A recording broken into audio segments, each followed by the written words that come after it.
السلام علیکم ورحمۃ اللہ وبرکاتہ۔ جب کسی انسان پر کوئی پریشانی یا مصیبت یا حالات آتے ہیں تو انسان فوراً گھبرا جاتا ہے اور سوچتا ہے کہ اب میرا کیا ہوگا، مجھے کوئی سہارا دینے والا اور میری کوئی مدد کرنے والا اور میرے لیے کوئی اسباب پیدا کرنے والا نہیں ہے۔ انسان نا امید ہو جاتا ہے اور نا امیدی کے دہانے پر کھڑا رہتا ہے۔ آئیے میں آپ کو توجہ دلانا چاہتا ہوں اس ذات اقدس کی طرف کہ جو ذات ہر چیز کو بغیر نمونے کے پیدا کرنے والے، جو ذات زمین و آسمان کو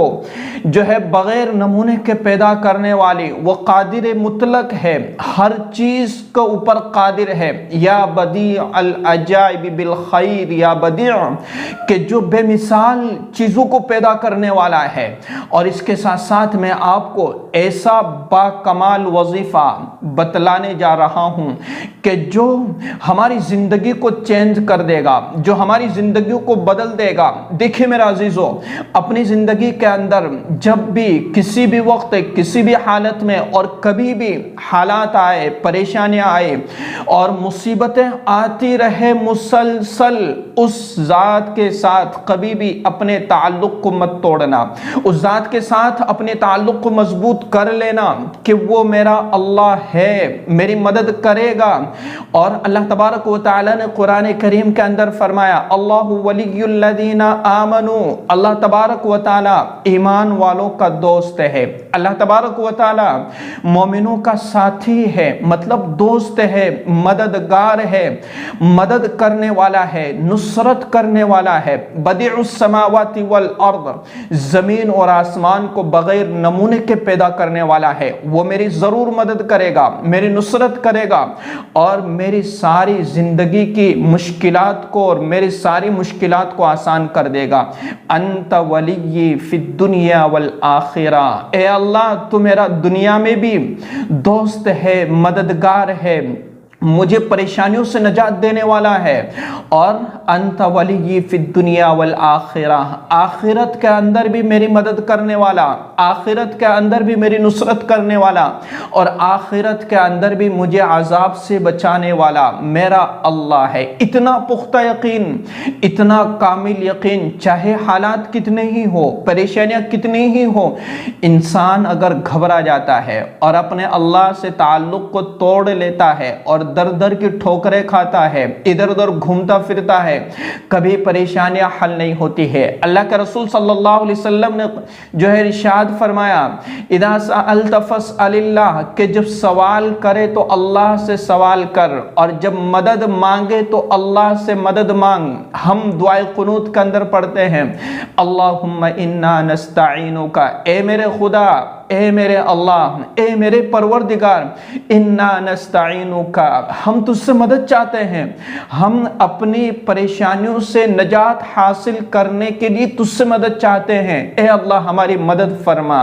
ایاک نعبد و ایاک نستعین، اے اللہ ہم تیری عبادت کرتے ہیں، تیری بندگی کرتے ہیں، تیرے سامنے جھکتے ہیں، تیرے سامنے سجدہ کرتے ہیں،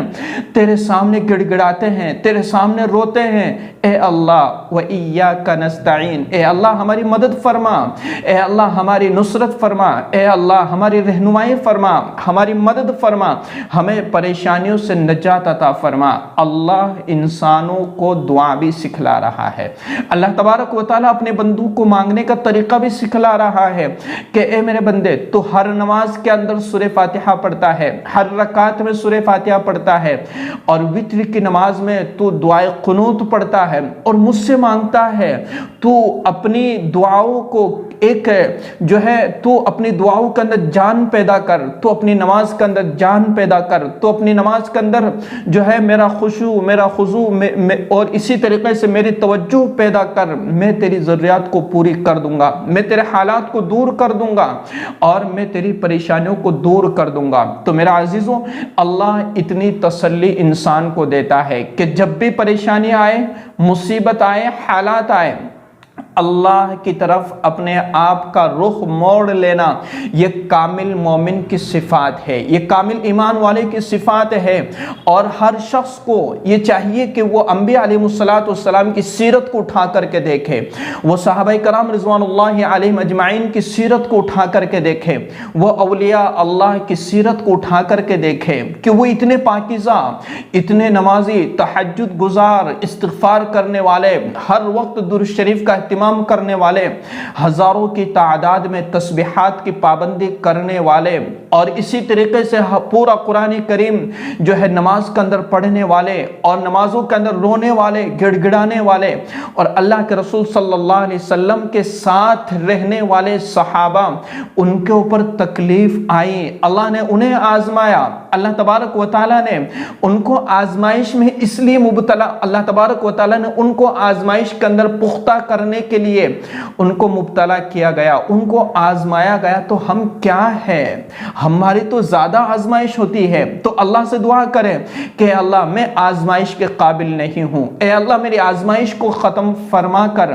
اے اللہ جو ہے، اے اللہ میرے آزمائش کو ختم فرما کر میرے لیے نجات کا راستہ نکال دیجئے، اے اللہ میرے لیے آسانی کا معاملہ فرما دیجئے۔ یہ دعائیں ہمیں اللہ تبارک و تعالیٰ سے کرتے رہنا ہے، اللہ تبارک و تعالیٰ سے مانگتے رہنا ہے، اور ہر وقت اپنی توجہ اللہ کی طرف رکھنا ہے۔ تو یہی بات تھی، یا بدیع العجائب بالخیر یا بدیع، کہ جو شخص یہ کلمہ پڑھتا ہے، یہ تسبیح پڑھتا ہے، اس تسبیح کو اپنے ذمہ لازم پکڑ لیا کرے، اور جب تک اپنا مقصد پورا نہ ہو پڑھتے رہے، اور بعد نماز عشاء کے 12 دن تک، صرف 12 دن تک 1200 مرتبہ باوضو ہو کر کے اور قبلہ رخ بیٹھ کر کے جو ہے اس تسبیح کو مکمل کرنا ہے۔ جو شخص یہ تسبیح پڑھے گا اور دھیان اور توجہ کے ساتھ پڑھے گا، اللہ تبارک و تعالیٰ نے اگر چاہا تو 12 دن سے پہلے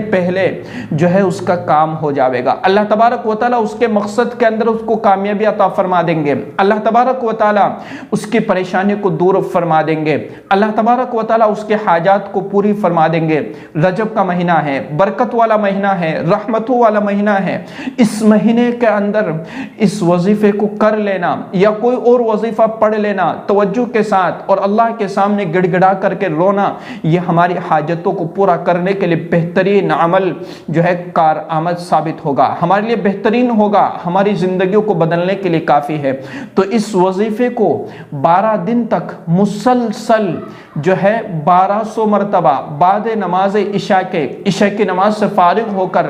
ہمیں مکمل کرنا ہے۔ ایک تسبیح کر لیجئے، انشاءاللہ اللہ کی ذات سے امید ہے کہ اللہ تبارک و تعالی ہماری حاجتوں کو پورا فرما دے گا۔ اس ویڈیو کو زیادہ سے زیادہ شیئر کیجئے گا۔ السلام علیکم ورحمۃ اللہ وبرکاتہ۔